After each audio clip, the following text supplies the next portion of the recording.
اور انہی احرام کی دونوں چادروں کے ساتھ اس کو کفن دے دو۔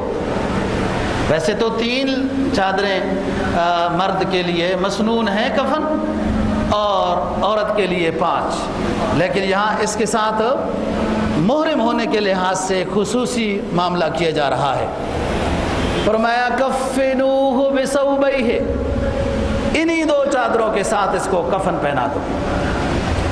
فرمایا سنو، وَلَا تُخَمِّرُوا رَأْسًا، عام جب کفن پہنایا جاتا ہے تو سر منہ ڈھانپ دیا جاتا ہے، اس کے سر اور چہرے کو، پاؤں کو کھلا رکھو، کیونکہ یہ محرم ہے، ابھی احرام سے پاک نہیں ہوا تھا، آزاد نہیں ہوا تھا۔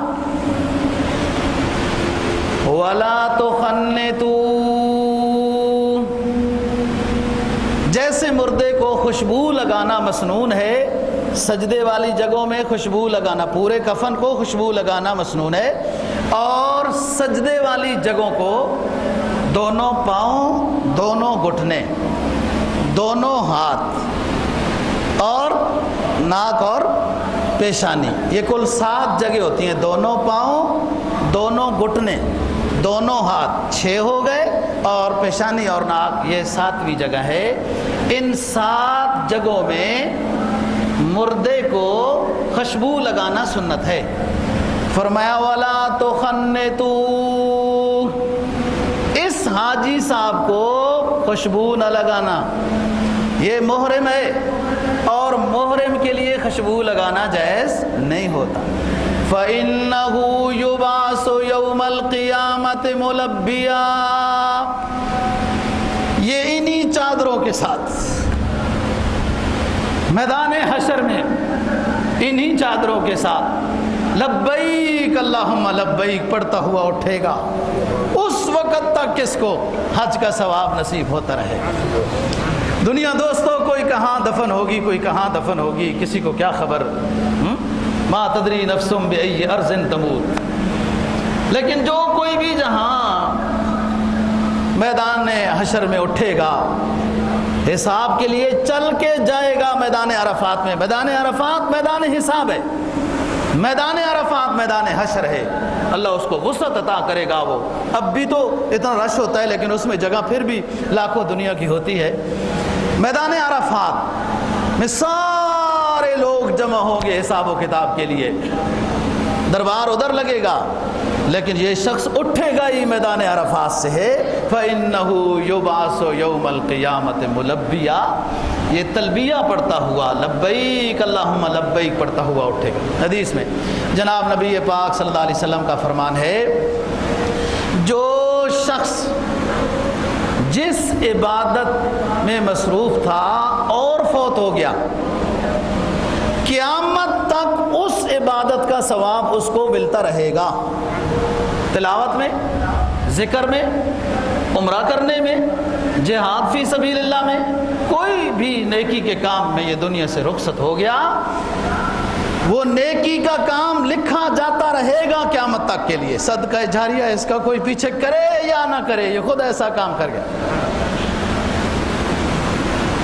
حضرت جابر رضی اللہ تعالیٰ عنہ سے روایت ہے، رسول پاک صلی اللہ علیہ وسلم نے فرمایا، اسلام کے بہت حصے ہیں، اسلام کے بہت، للاسلام سہام، اسلام کے بہت حصے ہیں، ایک ہی شق کو لے کے دوسرے اسلام کے احکامات کو چھوڑ دینا یہ دینداری نہیں ہے۔ اسلام کا جب حکم، جو حکم جس وقت تقاضا کرتا ہے اس امر کو بجا لانا، یہ اسلام کی فرما برداری ہے۔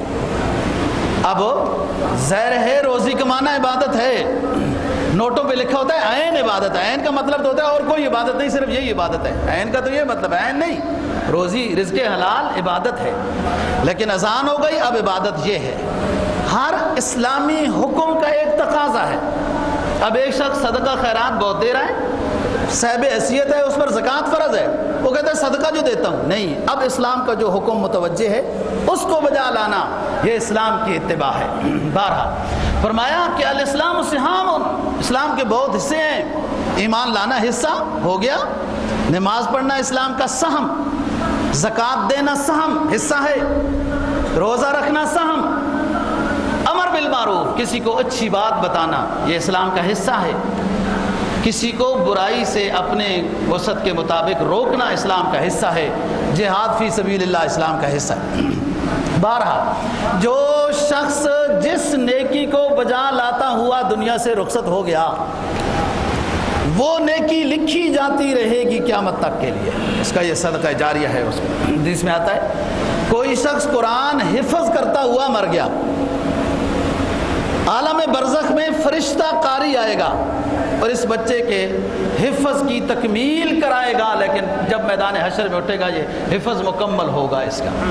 تو بات یہ ہے دوستو کہ وہ صحابی فوت ہوا میدان عرفات میں، تو آپ نے یہ بات بتائی کہ یہ اسی طریقے سے جب حج کی ادائیگی سے پہلے دوران احرام کوئی فوت ہو جائے تو حج اس کا کرانا چاہیے، پیچھے سے اس کا وہ باقی رہتا ہے نظام۔ جیسے پچھلے سال کچھ ساتھی میں نام ہے وغیرہ شہید ہو گئے تو پھر سعودی حکومت نے کہ ان کے پچھلے ورثہ کو وہ دیا کہ ان کی طرف سے بھی آپ حج مکمل کریں، اور یہ وہ اپنی جگہ پہ مسائل ہیں۔ بہرحال ہے دوستو، آج حج کے موضوع پر اہم باتیں کرنی ہیں کہ جن کے بغیر حج صحیح نہیں ہوگا۔ حج میں مستحبات بھی ہیں، سنن بھی ہیں، افضلیت والے کام بھی ہیں، لیکن ان میں کوئی کمی پیشی رہ جائے تو حج ادا ہو جاتا ہے۔ رش کی وجہ سے بعض دفعہ کسی مستحب پر عمل نہیں ہوتا، کسی افضل کام پر عمل نہیں ہوتا، کرنا چاہتا ہے یہ شخص۔ اب ہر شخص کا دل چاہتا ہے وہ حجر اسود کا بوسہ لے، لیکن ہر کسی کے بس کا کام نہیں ہے۔ وہ بہت فضیلت ہے، حدیث میں آتا ہے کہ جس شخص نے حجر اسود کا بوسہ لیا، میدان حشر میں حجر اسود کو آنکھیں بھی عطا کی جائیں گی، زبان بھی عطا کی جائے گی، اور وہ اونچی جگہ پہ ہوگا اور اللہ تعالیٰ سے عرض کرے گا اس شخص نے یا رب میرا بوسہ لیا تھا، اس نے میرا بوسہ لیا تھا، اس کی مغفرت کر دے۔ لیکن اگر رش کی وجہ سے وہاں نہیں پہنچ سکا تو دور بسم اللہ ولا برکت اللہ، بسم اللہ وللہ الحمد، اور یوں کر دیا، فضیلت حاصل ہو جائے گی۔ رش کی وجہ سے بعض دفعہ یہ سنت پر عمل نہیں ہو سکتا، مقام ملتزم پہ ہر کوئی جانا چاہتا ہے اور بہت فضیلت ہے، مستجاب الدعوات مقام ہے وہ۔ اس طرح رکن یمانی ہے، استلام کرنے کا ثواب ہے، 70,000 فرشتے آمین کرنے کے لیے رکن یمانی پہ بیٹھے ہیں، جو دعا کرے وہ آمین کہتے ہیں قبول ہو جاتی ہے۔ لوگ یوں طواف کر رہے ہوتے ہیں نا، یوں تو بایاں سائڈ بیت اللہ شریف کی طرف ہوتا ہے، تو رکن یمانی کو وہ بایاں ہی لگا دیتے ہیں، نہیں، رکن یمانی کو دایاں ہاتھ لگانا ہے۔ اب سینہ کی اجازت ہے، ہو جائے سینہ بیت اللہ کی طرف، کوئی بات نہیں۔ بعض بیوقوف ایسے بھی ہوتے ہیں کہ چپلیاں بھی ساتھ ہی ہیں، اب استلام کا بھی ٹائم آ گیا، چپلی بھی ساتھ اور استلام بھی ہو رہا ہے، کیا بات ہے جی۔ وہ چپلیاں قربان کرو، ادھر سے لاکھوں روپے آپ خرچ کر کے گئے ہو تو 5 ریال کی چپل قربان نہیں ہو سکتی؟ کوئی اٹھاتا ہے اٹھا لے، کوئی بات نہیں، ضرورت مندی کوئی ہوگا، کوئی اللہ اور چپل دے گا۔ تو بہرحال بہت ساری چیزیں رش کی وجہ سے رہ جاتی ہیں، بندہ کرنا چاہتا ہے کوئی حرج نہیں۔ مثلا پہلے 3 چکروں میں مرد کے لیے اکڑ کر پہلوانوں کی طرح چلنا مسنون ہے، اور اگر وہاں رش کی وجہ سے نہیں چل سکتا تو کوئی حرج کی بات نہیں۔ ایسا نہ وہاں رش ہو اور وہاں پہلوان بھی بنتا رہے، لوگوں کو مکے لگاتا رہے، تو وہ ازائے مسلم حرام کا ارتکاب کر رہا ہے۔ دیکھو آپ ذرا سوچو بات، حجر اسود کی کتنی فضیلت یہ حدیث آپ کے سامنے بیان کی، لیکن اگر کسی مسلمان کو تکلیف پہنچتی ہے تو آپ کو یہاں سے یہ فضیلت حاصل ہو جائے گی، کسی مسلمان کو تکلیف نہ دو۔ اسی طریقے سے اکڑ کر چلنا سنت ہے، نبی پاک صلی اللہ علیہ وسلم کی حکم ہے، لیکن اگر اس سنت پر عمل کرنے میں کسی مسلمان کو تکلیف ہو سکتی ہے تو فرمایا سنت پر عمل نہ کرو، تکلیف سے بچاؤ مسلمان۔ اسلام انسانیت کا احترام اسلام مذہب سے زیادہ بہتر کوئی نہیں کر سکتا۔ یہ الگ بات ہے دوستو، مسلمان بھی اسلام نہ پڑھے، کفر اسلام کو تنقید کی نظر سے دیکھے اور اس نیت سے پڑھے تو پھر الگ بات ہے۔ اسلام میں خیر ہی خیر۔ جناب نبی پاک صلی اللہ علیہ وسلم طواف کر رہے ہیں، صحابہ کرام کو کہہ رہے ہیں اللہ اس گھر کے شرف میں اضافہ کر دے، اس کی بزرگی میں اضافہ کر دے، اس پہ رحمت جو نازل ہو رہی ہے اس میں اضافہ کر دے۔ فرمایا صحابہ سنو، اس گھر کو جو گرائے اللہ اس سے ناراض ہو جاتا ہے، کافر گراتا ہے، یوں کرتا ہے، اس کی عظمت، اس کا احترام فرض ہے، رکن ہے، لیکن اگر کسی مسلمان نے کسی مسلمان کی بے احترامی کر دی تو بیت اللہ گرانے سے زیادہ گناہ اس کا ہوگا۔ دیکھو یہ اسلام مذہب ہے جو انسانیت سکھا رہا ہے، احترام سکھا رہا ہے۔ اب وہ تو ایک الگ بات ہے، کوئی اسلام پڑھے ہی نہیں، کوئی سمجھے ہی نہیں، پلے کالج کے چکر میں مرے صاحب کے دفتر میں، اسلام پڑھا ہی نہیں ہے، اور اسلام پر اعتراض کرنے والوں کے ساتھ ہم نوا ہو گئے، مسلمان بھی ان کے ساتھ شریک ہو گئے۔ اسلام نے ہی انسانیت کا احترام سکھایا ہے، اور کوئی مذہب اتنا بڑا لیول کا احترام نہیں سکھا سکتا۔ اور ان کے احترام میں بھی خود غرضی ہوتی ہے، فرقہ ضالہ ہو یا کفر ہو، ان کے احترام کے اسباق میں بھی کچھ اور چیز درمیان میں داخل ہوتی ہے۔ اسلام تو اس حد تک کہتا ہے کہ اگر کسی کو آپ نے صدقہ دیا، زکوٰۃ دی، تو احسان تک نہ جتلانا کہ میں نے تیرا اتنا خیال کیا، ہم تیرا صدقہ زکوٰۃ ہی قبول نہیں کریں گے۔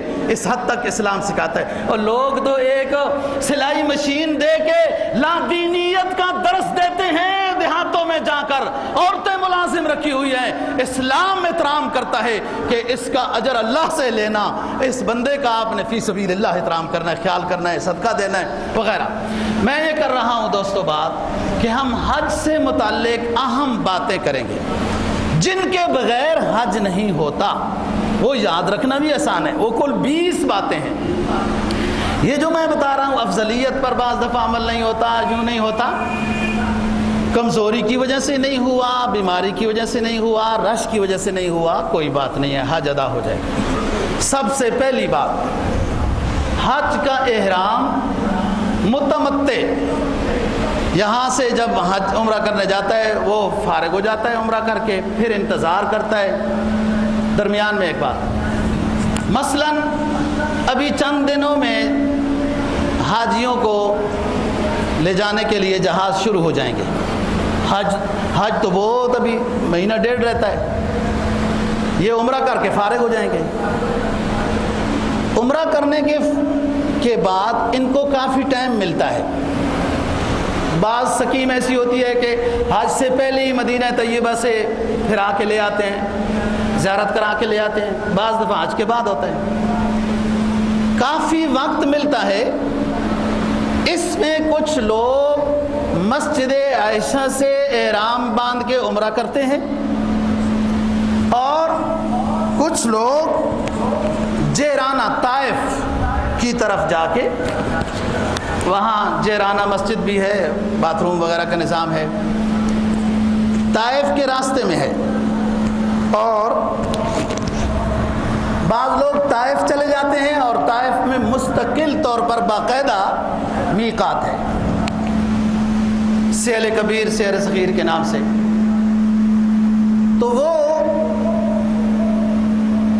ان دنوں میں جو ان کو وقت ملتا ہے مسجد عائشہ سے احرام باندھ کر عمرہ کرنے کا، یا جہرانہ سے احرام باندھ کر عمرہ کرنے کا، یا طائف کی طرف، کوئی حرج کی بات نہیں ہے۔ اپنی طاقت کی بات ہے، گنجائش کی بات ہے۔ وہاں مختلف طرح کے لوگ بیٹھے ہیں، کو کہتا ہے ہوتا ہے، کو کہتا ہے نہیں ہوتا، کو کہتا ہے ہوتا ہے، کو کہتا ہے نہیں ہوتا ہے۔ ہوتا ہے، یہ شروع سے نظام۔ حضرت عائشہ صدیقہ رضی اللہ تعالیٰ عنہ حج کے بعد رونے لگ گئی۔ آپ نے فرمایا عائشہ کیوں رو رہی ہو؟ عرض کیا اللہ کے رسول ساری دنیا حج کرنے آئی، انہوں نے حج بھی کیا، عمرہ بھی کیا، اور میں جب حج کرنے کے لیے قریب پہنچی تو مجھے معذوری آ گئی، میں عمرہ نہیں کر سکی۔ پھر جب پاک ہوئی تو حج شروع ہو گیا، تو حج میں نے کیا، میں عمرہ نہیں کر سکی۔ لوگوں نے اس سفر میں عمرہ بھی کیا اور حج بھی کیا، تو میں اپنے اس عمل کی کمی کی وجہ سے رو رہی ہوں کہ میرے سفر میں صرف حج ہوا ہے، عمرہ نہیں ہوا۔ آپ نے کہا عبد الرحمن، یہ حضرت عائشہ صدیقہ رضی اللہ تعالی عنہا کے بھائی ہیں، عبد الرحمن جاؤ اپنی بہن کو لے جاؤ تنعیم میں لے جاؤ اور وہاں سے عمرے کا احرام بندھوا کر اپنی بہن کا عمرہ کراؤ۔ یہاں پر یہ ارشاد فرمایا، اور کوئی تخصیص کی بات نہیں ہوئی کہ یہ صرف عائشہ کے ساتھ خاص ہے۔ جہاں کہیں خصوصیت ہوتی ہے نا شریعت کی کہ یہ اس بندے کے لیے خاص ہے، وہاں نبی پاک صلی اللہ علیہ وسلم فرما دیتے ہیں۔ مختصر سی بات، ایک شخص سے، مشہور حدیث ہے، ایک شخص سے رمضان کے درمیان میں غلطی ہو گئی، بیوی کے قریب چلا گیا روزے کی حالت میں، پریشان ہو گیا، سرکار کی خدمت میں حاضر ہو گیا، عرض کیا حضور یہ غلطی ہو گئی؟ فرمایا 60 روزے مسلسل کفارے کے رکھنے ہوں گے، رمضان ختم ہونے کے بعد درمیان میں ناغہ نہیں ہونا چاہیے، ایک روزہ قضا کرنا ہوگا، 61 روزے آپ نے جرمانے کے طور پر رکھنے۔ عرض کرنے لگا حضور میں تو یہ 30 روزوں میں غلطی ہو گئی تو 60 میں تو پھر غلطی ہو جائے گی۔ آپ نے فرمایا ٹھیک ہے، چلو 60 بندوں کو، مسکینوں کو کھانا کھلاؤ۔ کہا حضور اس مدینہ کی وادی میں مجھ سے زیادہ کوئی غریب نہیں ہے، میرے پاس تو کچھ نہیں ہے۔ آپ نے فرمایا بیٹھ جاؤ۔ ایک شخص آیا کھجوریں کچھ اس طرح کی چیز لے کر، آپ نے فرمایا اس کو ہدیہ دے دو، اس بندے کو۔ کہا جاؤ یہ 60 مسکینوں میں تقسیم کر دو۔ کہنے لگا حضور مجھ سے زیادہ کوئی مسکین ہی نہیں ہے، میں خود ہی نہ لے لوں؟ آپ صلی اللہ علیہ وسلم نے فرمایا جاؤ خود ہی لے لو، یہ تمہارا کفارہ ادا ہو گیا، لیکن یاد رکھو یہ خصوصیت صرف تیرے لیے ہے۔ جب کوئی حکم کسی خاص کے ساتھ ہوتا تھا تو آپ صلی اللہ علیہ وسلم فرماتے تھے ہی خالصۃ لک، جیسے اس ساتھی کو فرما دیا، ورنہ ساری دنیا یہی کرتی، رمضان میں غلطی کرتے، کفارے کے پیسے لاتے اور پھر خود ہی رکھ لیتے کہ وہ کفارہ بھی ادا ہو گیا۔ آپ نے فرمایا یہ صرف تیرے لیے خصوصیت ہے، باقی کسی کے لیے نہیں ہے۔ یہاں حضرت عائشہ صدیقہ رضی اللہ تعالیٰ عنہ کو آپ نے خصوصیت دی، ایسی بات خصوصیت کی بات نہیں فرمائی، بس جاؤ عبد الرحمن اپنی بہن کو لے جاؤ تنعیم اور تنعیم سے عمرہ کراؤ، بس اور بھی کوئی بندہ عمرہ کرنا چاہے کوئی حرج کی بات نہیں ہے۔ اور شروع سے یہ مسجد بنی، اس حکومت نے مسجد نہیں بنائی، شروع سے عمر بن عبدالعزیز کے دور میں مسجد بنی، خلافت عثمانیہ نے دوبارہ بہتر بنائی، اس حکومت نے ماشاءاللہ کیا ہی بات ہے کہ بہت خوب مسجد بنائی۔ تو وہاں مختلف طرح کے مفتی لوگ بیٹھے ہوتے ہیں، مسجد عائشہ سے آپ عمرہ کرنا چاہیں، کسی کے لیے کرنا چاہیں کوئی حرج کی بات نہیں، جہرانہ سے جائیں۔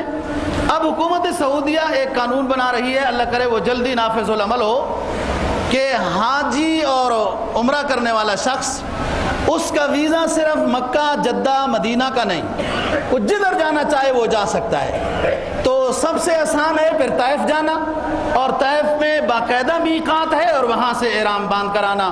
پھر وہ جو طائف کی خاص زیارت ہے بنو ثقیف والی جگہ جہاں آپ صلی اللہ علیہ وسلم کو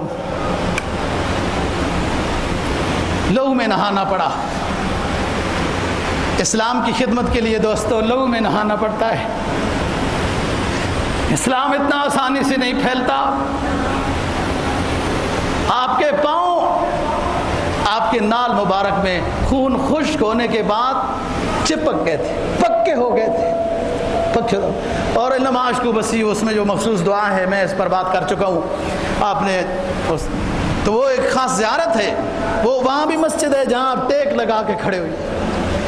وہ عداس، وہ نینوا کے اس شخص نے جو عتبہ اور شیبہ نے انگور دیا تھا نا، وہ عداس غلام، عداس اس کا نام ہے، غلام نینوا کا، جو آپ کے پاس انگور لے کے، آپ ایک سائل بے وسیلہ، بے سہارا، ٹوٹے پھوٹے ہوئے، ظاہری اور روحانی زخموں سے بھرے ہوئے شخص کی طرح ایک جگہ پہ ٹیک لگا کے کھڑے تھے، جیسے ایک غمگین اور افسردہ شخص کھڑا ہوتا ہے۔ تو وہ شخص انگور لے کے آیا، آپ نے کہا بسم اللہ والا برکت اللہ۔ وہ حیران ہو گیا کہ یہ تو میرے مذہب والی بسم اللہ پڑھی جا رہی، آپ کون ہو، کہاں سے آئے ہو؟ آپ نے فرمایا کیوں، تیرا مذہب کون، تیرا علاقہ کون سا ہے؟ تو وہ عداس نینوا کا شخص جو ادھر غلام تھا وہ کہنے لگا میں نینوا کے علاقے کا ہوں، یونس بن متہ علیہ السلام کی بستی کا رہنے والا، اللہ کے پیغمبر کی بستی کا رہنے والا ہوں، وہاں بسم اللہ والا برکت اللہ پڑھا جاتا ہے جب کوئی چیز کھائی جائے۔ تو میں حیران ہو گیا آپ نے انگور کھاتے ہوئے بسم اللہ والا۔ آپ صلی اللہ علیہ وسلم نے فرمایا کہ وہ میرا بھائی تو میں اس کا بھائی ہوں، یونس میرا بھائی میں یونس کا بھائی ہوں، میں بھی پیغمبر ہوں۔ وہ چپک گیا آپ صلی اللہ علیہ وسلم کے ساتھ اور چومنا شروع ہو گیا، وہ حیران ہو گئے۔ تو میں کہہ رہا ہوں اچھی بات ہے، سعودی حکومت اگر اس طرح قانون بنائے کہ تمام زیارات میں حاجی اور عمرے والے ساتھی جائیں تو اس سے ایمان تازہ ہوتا ہے۔ یہ نبی پاک صلی اللہ علیہ وسلم کی خاص سفر ہے طائف کا۔ بہرحال جب یہاں سے بندہ عمرہ کرتا ہے پھر وہاں سے فارغ ہو کے رہتا ہے اور اس میں مسجد عائشہ اور جہاں سے عمرہ کرنا چاہے ٹھیک ہے، جو اس کی طبیعت ہے، طواف میں خوب کوشش کرے وہ بھی صحیح ہے۔ لوگ پوچھتے ہیں طواف میں زیادہ افضلیت ہے یا عمرے میں؟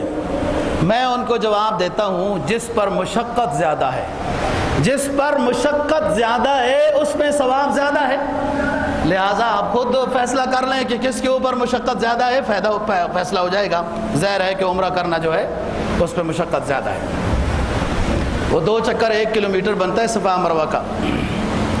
بہرحال ایک اور اہم بات ہے، کہیں میں بھول نہ جاؤں، یہ جو حج تمتع والے ساتھی ہوتے ہیں یہاں سے جاتے ہیں عمرہ کرتے ہیں پھر حلال ہو جاتے ہیں، پھر یہ چکر لگانے کے لیے جدہ بھی چلے جاتے ہیں، بعض دفعہ کوئی رشتہ دار ہوتے ہیں اور مدینہ کی حاضری میں بھی چلے جاتے ہیں، جیسے سکیم ہو کوئی حرج نہیں، ٹھیک ہے۔ لیکن بعض لوگ مدینہ سے واپسی پہ حج سے پہلے مدینہ کی زیارت کے لیے گئے، حج تمتع والے واپسی میں مدینہ سے جب آ رہے ہوتے ہیں تو عمرے کا احرام نہیں باندھتے کہ عمرہ ہمارا ہو گیا۔ بعض لوگ، اکثریت تو شوق کرتی ہے کہ ایک اور بڑا عمرہ بھی نصیب ہو گیا۔ بعض لوگ جدہ چکر لگانے کے لیے جاتے ہیں، وہ حدود حرم سے باہر ہے، بہت بڑی رحل بنی ہوئی ہے، جب بندہ جدہ اور سے سفر کرتا ہے مکہ کی طرف، بہت بڑی رحل، پورے روڈ کو اس نے اپنے نیچے لیا ہوا ہے، رحل ہے، قرآن مجید بنا ہوا ہے، وہ حدود حرم وہاں سے شروع ہوتا ہے۔ جدہ حدود حرم سے باہر ہے، لوگ چکر کے لیے جدہ جاتے ہیں، واپسی میں عمرے کا احرام نہیں باندھتے، یہ غلط بات ہے۔ خاص بات بتا رہا ہوں، خیال سے سننا، حج تمتع والا شخص جو یہاں سے گیا عمرہ اس نے کر لیا، وہ حلال ہو گیا، ابھی حج میں دن باقی ہیں، اگر یہ حدود حرم سے باہر نکل گیا تو دوبارہ اس پر عمرہ کرنا لازم ہے، اس کا حج تمتع ٹوٹ گیا ہے۔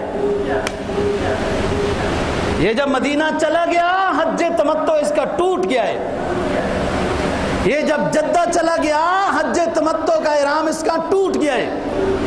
احرام سے جو اس نے پہلا عمرہ کیا اور پھر اندر رہ رہا تھا، حدود حرم میں تھا اور عمرے کر رہا تھا، ٹھیک ہے، حدود حرم سے جب باہر چلا گیا واپس بغیر عمرے کے اندر آئے گا تو اس کا حج تمتع ٹوٹ چکا ہے، دوبارہ اس کو حج تمتع بحال کرنے کے لیے عمرے کی صورت میں واپس حدود حرم میں داخل ہونا لازم ہے، یہ بات یاد رکھنا۔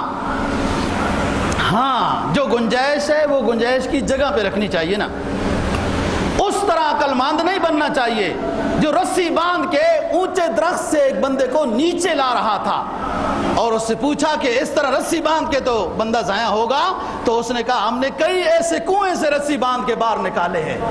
جو جہاں شریعت کی گنجائش ہے ادھر تک رکھنی چاہیے، گنجائش عقل کے ساتھ سوچنی ہے، یہ مفتی کا کام ہے، وہ آپ کو ترتیب بتائے گا۔ حج کے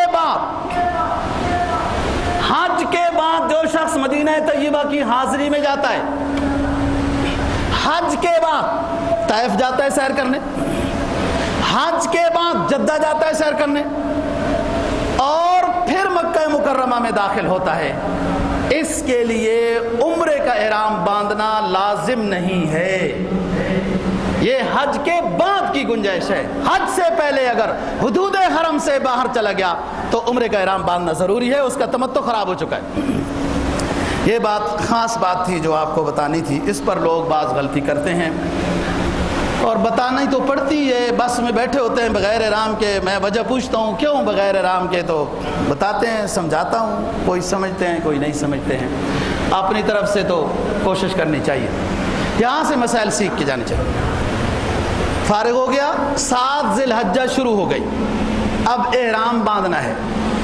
وہ 20 باتیں بڑی بڑی حج کی، سب سے پہلے احرام کی 2 چادریں اوڑھنا، یہ فرض ہے، شرط ہے۔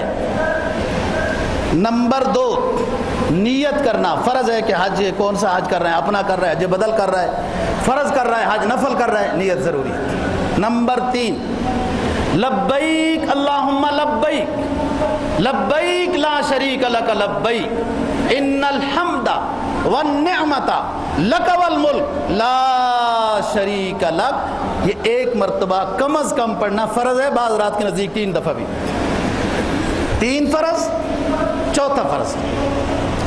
آج 7 ذی الحجہ کو، 8 ذی الحجہ کی رات کو وغیرہ یہ شروع کر دیتے ہیں منا میں پہنچانا۔ حج سے پہلے 5 نمازیں منا میں پڑھنا اور رات رہنا منا میں، یہ سنت ہے۔ اگر کسی مجبوری کی وجہ سے یہ سنت رہ گئی تو گناہگار نہیں ہوگا، کوشش کی جائے کہ نہ رہے۔ میں فرض بتا رہا ہوں صرف، احرام کی چادریں، نیت کرنا، تلبیہ پڑھنا، 3 فرض۔ 4تھا فرض جو رکن ہے، رکن اعظم ہے حج کا، وہ میدان عرفات میں 9 ذی الحجہ کو پہنچنا، ظہر کی نماز سے پہلے پہلے پہنچنا اور مغرب کی اذانوں کے بعد سے میدان عرفات سے نکلنا۔ میدان عرفات میں مطلق جانا رکن اعظم ہے۔ اگر کوئی میدان عرفات میں نہیں جا سکا تو حج نہیں ہوا، اس کی کوئی صورت نہیں ہے۔ آسانی اتنی ہے کہ بے ہوشی کی حالت میں بھی میدان عرفات سے پھرا دیا گیا تو حج ادا ہو جائے گا۔ آسانی اتنی ہے کہ جہاز میں ڈال کر میدان عرفات کی فضا سے گھما کے واپس لے گئے اسپتال میں تو حج ہو جائے گا۔ لیکن میں شروع میں یہ نہیں سمجھ سکتا تھا کہ میدان عرفات سے بھی لوگ بھول جاتے ہیں، میدان عرفات نہیں جا سکے۔ لیکن جب اللہ نے زیارت نصیب فرمائی تو ایسی غلطیاں بھی سامنے آئی ہیں۔ موسمی ڈرائیور ہوتے ہیں، موسمی ڈرائیور حج کے، یومیہ 50 ریال کے، انہیں کچھ روڈوں کا نہیں پتہ ہوتا اور انہیں وہ بھی نہیں پتہ ہوتا کہ یہ سامنے کیا لکھا ہوا ہے۔ اتنے پڑھے لکھے ہوتے ہیں، بعض ہمارے بھی علاقے کے پڑھے لکھے ہوتے ہیں، آپ جون سی بھی زبان بولے انہوں نے اپنی زبان بولنی ہے، اسی طرح وہاں بھی پڑھے لکھے ہیں۔ وہ پھرا کے اب وہ ساتھی ہمیں فون کر رہے ہیں کہ ہمارے ساتھی کو، ڈرائیور کو پتہ بتائیں، ہم ابھی میدان عرفات نہیں ہو سکے، وہ طائف پہنچ چکا ہے، وہاں سے گھوما پھرا جدہ کی روڈ پہ نکل، وہ ایک دفعہ جب موٹر وے پہ یوں چڑھ گیا تو پھر تو قسمت سے نکلے گا۔ میدان عرفات میں وہ نہیں پہنچ سکے، مغرب کی اذانیں ہو گئی۔ تو وقوف عرفہ رکن اعظم ہے، چند لمحے بھی وقوف عرفہ ہو گیا تو رکن ادا ہو جائے گا۔ لیکن مغرب تک بیٹھنا میدان عرفات میں واجب ہے۔ تھوڑی دیر بھی کے لیے گیا، رکن ادا ہو گیا، حج ہو جائے گا۔ لیکن اگر مغرب سے پہلے نکل آیا میدان عرفات سے تو واجب پر عمل نہیں ہوا، قربانی دینی پڑے گی، جرمانہ دینا پڑے گا، بکرا۔ 5 باتیں ہو گئیں، احرام، نیت، تلبیہ، میدان عرفات میں جانا۔ 4 میدان عرفات میں مغرب تسلی سے ہونے دینی ہے، شک میں نہیں کرنا کام، فلانا جا رہا ہے میں بھی جاؤں، فلانے گاڑیوں میں بیٹھ رہے ہیں مجھے جگہ نہیں ملے گی میں بھی جلدی چلا جاؤں۔ بعض دفعہ گاڑیاں میدان عرفات سے باہر ہوتی ہیں، تسلی سے مغرب ہونے دیں، جتنا جتنا دیر سے رات کو مزدلفہ پہنچیں گے اتنی زیادہ فضیلت ہے۔ جلدی جا کے کیا کرنا ہے؟ انہی پتھروں کی راہوں پہ چل کر آ سکتے ہو تو آؤ، میرے گھر کے راستے میں کوئی کہکشاں نہیں ہے۔ وہ جلدی کدھر جاتے ہو؟ ادھر تو خیمے میں بیٹھے ہو، صاف ستھری جگہ میں بیٹھے ہو۔ مزدلفہ میں تو رات ننگے آسمان پہ گزارنی ہے، پتھروں اور کنکریوں کے اوپر سونا ہے۔ جلدی کیا ہے؟ انہی پتھروں کی راہوں پہ چل کر آ سکتے ہو تو آؤ، میرے گھر کے راستے میں کوئی کیسا۔ اللہ کو ڈھونڈنا، خدا خواہی بلا خواہی، خدا خواہی بلا خواہی، اللہ کو حاصل کرنا معمولی بات نہیں ہے۔ اس میں تو باپ کو قربان کرنا پڑتا ہے، اور جب نبوت کے بعد شام آئے تو پھر بیٹے کو قربان کرنا پڑتا ہے۔ دوستو خدا چاہنا ہے، گناہوں کی معافی ہے، حکم کی اتباع میں جانا ہے، حکم کی اتباع میں جانا ہے۔ اچھا، اور مزدلفہ میں اب آنا ہے۔ مغرب کی نماز عرفات میں۔ عرفات اتنی مقدس جگہ ہے دوستو، حدیث میں سرکار کا فرمان ہے پورا سال شیطان اتنا رسوا نہیں ہوتا جتنا میدان عرفات میں رسوا ہوتا ہے، کہ اللہ تعالیٰ سارے لوگوں کی مغفرت کر دیتے ہیں، ان کے رشتہ داروں کی، استادوں کی، جن کے لیے حاجی دعائیں کرتا ہے اللہ مغفرت کر دیتے ہیں۔ اتنی مبارک اور مقدس جگہ ہے میدان عرفات، لیکن اسلام نام تو حکم ماننے کا ہے۔ اتنی مقدس جگہ ہے میدان عرفات کہ مغفرت ہو گئی، لیکن مغرب کی نماز اگر میدان عرفات میں حاجی پڑے گا ہم ناراض ہو جائیں گے، قبول بھی نہیں کریں گے، قبول بھی نہیں کریں گے۔ اللہ کے حکم ہے نا، جس طرح اس طرح پر عمل کرنا کمال ہے۔ اب اگر کسی نے مغرب کی نماز میدان عرفات میں پڑھ لی کہ بڑی فضیلت والی جگہ ہے، نماز بھی نہیں ہوئی، گنہگار بھی ہو گیا، اور دوبارہ نماز پڑھنی پڑے گی۔ یاد رکھو میدان عرفات میں ظہر کے ساتھ اثر پڑھنی اگر مسجد میں پہنچ گیا، نہیں تو خیمے میں جس طرح بھی پڑھے کوئی حرج بات نہیں۔ مزدلفہ میں مغرب کی نماز تاخیر کے ساتھ پڑھنی یہ قضا نہیں ہے، ادا ہے۔ یہ نہ سمجھنا کہ مغرب کی نماز میں تاخیر ہو گئی ہے، مغرب کا ٹائم تھوڑا ہوتا ہے تو مغرب کی نماز قضا ہو جائے گی، نہیں۔ مغرب کی نماز رات کو 12 بجے جب مزدلفہ میں پہنچے ہیں آپ نے، اس وقت جب پڑھنی ہے وہ قضا نہیں ہے، ادا ہے، اور یہ جمع تاخیر واجب ہے۔ پھر دوبارہ سبق دہراتے ہیں۔ احرام کی چادریں نمبر 1، نیت کرنا 2، تلبیہ پڑھنا 3، میدان عرفات میں جانا 4، مغرب تک میدان عرفات میں رہنا 5، مزدلفہ میں رات کو پہنچنا دیر سے مزدلفہ میں، اور تاخیر کے ساتھ مغرب اور عشاء کو جمع کر کے پڑھنا واجب۔ جب پہنچے آپ، بے شک 2 بجے پہنچے، وہ ادا ہے، قضا نہیں۔ جس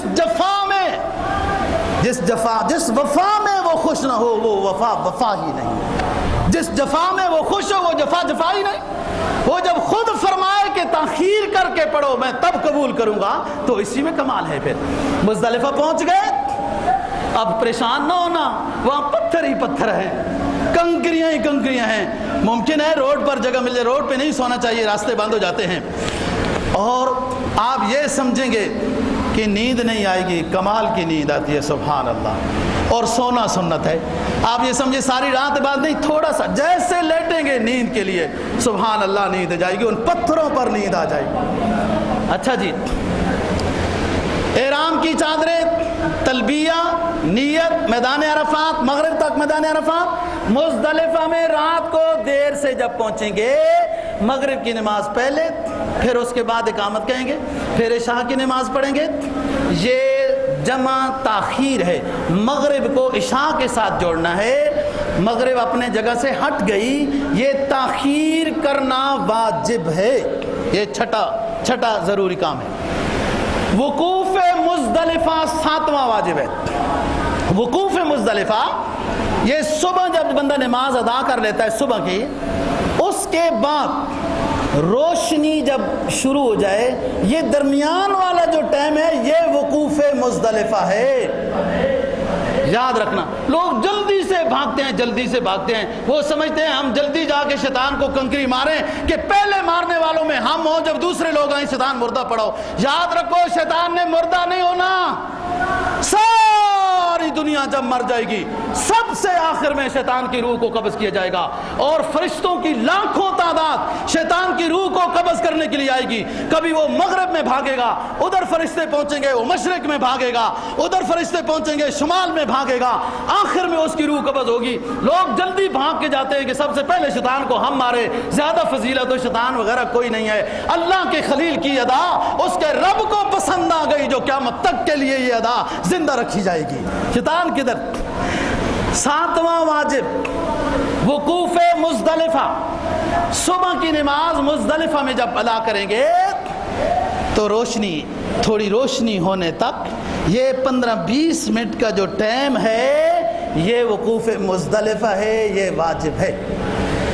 اس واجب میں تھوڑی سی گنجائش ہے، جہاں گنجائش ہے بتاتا جاؤں گا۔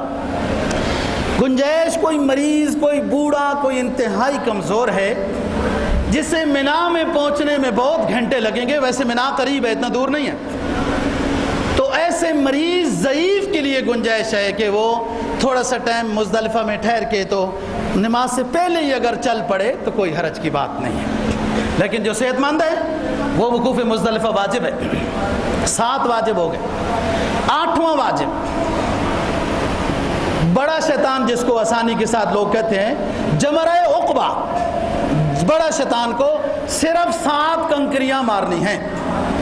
اس وقت تک آپ لبیک لبیک لبیک کہہ رہے ہیں، جیسے جمرہ عقبہ میں پہنچیں گے ایک شیطان کو آج کنکریاں مارنی ہے 7، جیسے قریب پہنچیں گے اب لبیک کہنا منع ہو گیا ہے، ناجائز ہو گیا ہے۔ اب تک لبیک جب کہہ رہے تھے آپ کے ساتھ ساری کائنات لبیک کہہ رہی تھی، اللہ خوش ہو رہا تھا، آج جب یہاں پہنچ گئے لبیک کہنا منع ہو گیا۔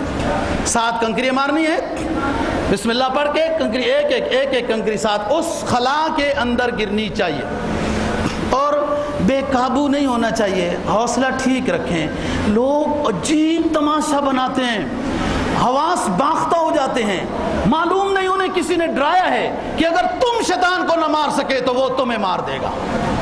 وہ اس طرح لوگ کرتے ہیں، بھائی 4-5 منزلہ ہے، ساری کائنات نے ترقی کی، شیطان نے بھی ترقی کر لی ہے، 4-5 منزلہ شیطان ہے، بہت بڑا سسٹم ہے آپ کا، ایسا وہاں کا ایسی پلانٹ ہے کہ آپ کے آکسیجن کا کوئی مسئلہ نہیں، خود ہی کوئی آدمی اپنے آپ کو موت کے منہ میں دھکیلے تو الگ بات ہے۔ ماشاءاللہ آل سعود نے حرمین کی خدمت میں حد کر دی ہے، جہاں انسان کی عقل پہنچ سکتی تھی وہاں تک یہ لوگ پہنچے ہیں، اور ہر وقت کوشش میں اللہ ان کے اس نیکی کو قبول فرمائے اور ترقی نصیب فرمائے، اور مسجدوں اور مدرسوں کی خدمت کرنے کی اور مسلمانوں کو بھی ہدایت، مسلمان حکمرانوں کو ہدایت نصیب فرمائے۔ جرأت ہونی چاہیے، دلیری ہونی چاہیے، جرأت دلیری ایمان سے آتی ہے، ایمان نہ ہو تو کیسے آتی ہے؟ بہرحال پھر ہم موضوع سے ہٹ جائیں گے، بات سمجھیں۔ 8واں بتا رہا ہوں، بڑے شیطان کو 7 کنکریاں مارنی ہے۔ یاد رکھیں بات، آج 10 ذی الحجہ ہے، صبح سے لے کر پورا دن، آنے والی پوری رات، صبح اذان تک یہ ٹائم ہے، اتنی جلدی کی کیا ضرورت ہے؟ تسلی سے عبادت کریں۔ اچھا بعض لوگ کنکریوں میں تو حواس باختہ ہو جاتے ہیں، آپ بے شک جائیں تماشا دیکھیں لوگ کیا کیا کرتے ہیں۔ اچھا بعض لوگ کنکریاں مارنے جاتے ہی نہیں ہیں۔ آج صاحب آپ جا رہے ہو نا، مہربانی ہوگی 7 میریاں بھی مار دینا، فرسٹ کلاس آدمی ہے، ڈرتے ہیں لوگ، تو ایسا نہیں ہے۔ کنکری بہت اہم عبادت ہے، حدیث میں سید کونین صلی اللہ علیہ وسلم کا فرمان ہے، ایک ایک کنکری سے ایک ایک گناہ کبیرہ معاف ہوتا ہے۔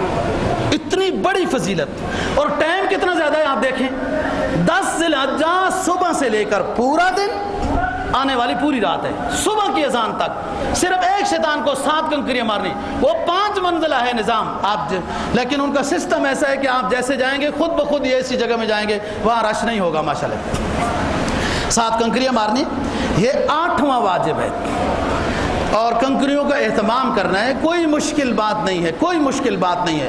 یہ 70-72 کنکریاں بنتی ہیں، 70-72 انسان کے گناہ کبیرہ نہیں ہوتے، مسلمان کے کہاں گناہ کبیرہ ہوتے ہیں، کوئی چھوٹی موٹی غلطیاں ہوتی ہیں، لیکن چلو کسی نے زندگی میں کوئی شراب پی لیا، کوئی ایسی بات کر لی، اللہ توبہ کی توفیق دے، ان گناہوں سے بچائیں، یہ بری چیزیں ہیں، سب گناہ بری چیزیں ہیں، ان سے اللہ تعالیٰ بچائے، لیکن کسی سے ہیں کوئی غلطی ہوئی تو 70 تو نہیں ہوتے، ایک ایک حج میں 72 کنکریاں ہیں، 72 گناہ کبیرہ معاف ہوتے ہیں، 72 گناہ کبیرہ۔ 8واں واجب ہو گیا۔ 9واں واجب قربانی کرنی ہے۔ جو حج تمتع والا ہے، حج قران والا ہے، اس کے ذمہ قربانی ہے۔ قربانی کے بعد 10واں واجب سر مڈانا، حلق کرانا، گنجا کرانا، 10 واجب ہو گئے۔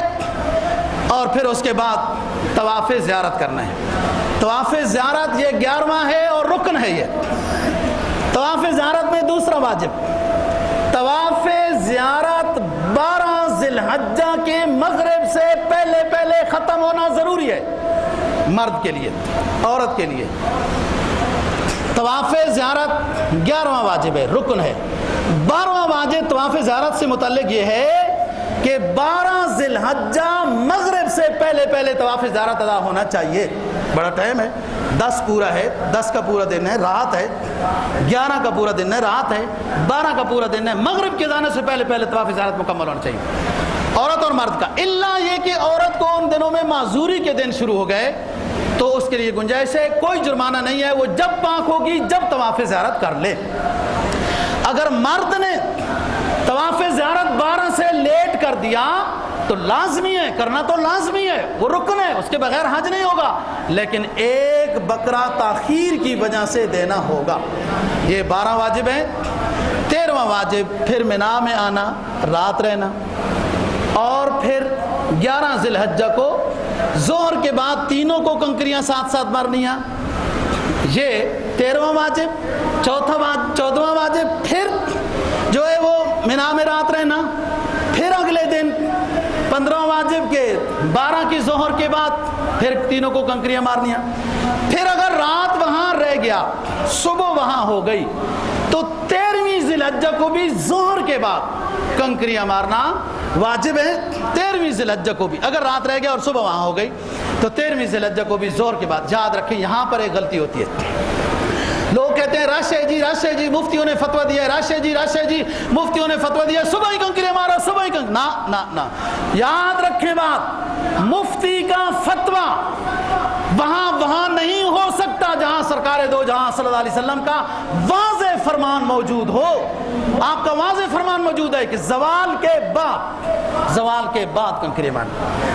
13ویں کا بھی ہو گیا جی۔ 16واں واجب طواف وداع ہے، طواف وداع۔ اور 17واں واجب کہ جب آپ نے طواف زیارت کیا ہے تو اس کے بعد سعی بھی واجب ہے۔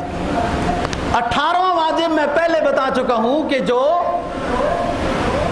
حج سے پہلے عمرے کے لیے چلا گیا اور وہ واپس اس کا مدینہ کی طرف یا جدہ کی طرف حج سے پہلے چلا گیا تو عمرہ کرنا ضروری ہے۔ 18واں 19واں واجب یہ ہے جب صحیح کریں گے، فارغ ہو جائیں گے، طواف وداع کوئی بھی آپ طواف کر لیں تو وہ طواف وداع ہے، لیکن جب آپ آنا چاہیں اس سے پہلے طواف وداع کرنا ضروری ہے۔ 19واں واجب کوئی آپ نے نظر مانی ہوئی ہے، کسی استاد، کسی مریض، اس کو پورا کرنا ضروری ہے۔ 20واں واجب اور بات ختم۔ 20واں واجب یہ ہے دوستو، جو ممنوعات ہیں، گالی دینا، بد نظری کرنا، لڑائی کرنا، خوشبو لگانا، سرما لگانا، تیل لگانا، صابن اس کا استعمال کرنا وغیرہ، ان تمام چیزوں سے بچنا واجب ہے۔ اگر غلطی ہو گئی تو جرمانہ دینا پڑے گا۔ اللہ دین کی سمجھ اور عمل کی توفیق نصیب فرمائے۔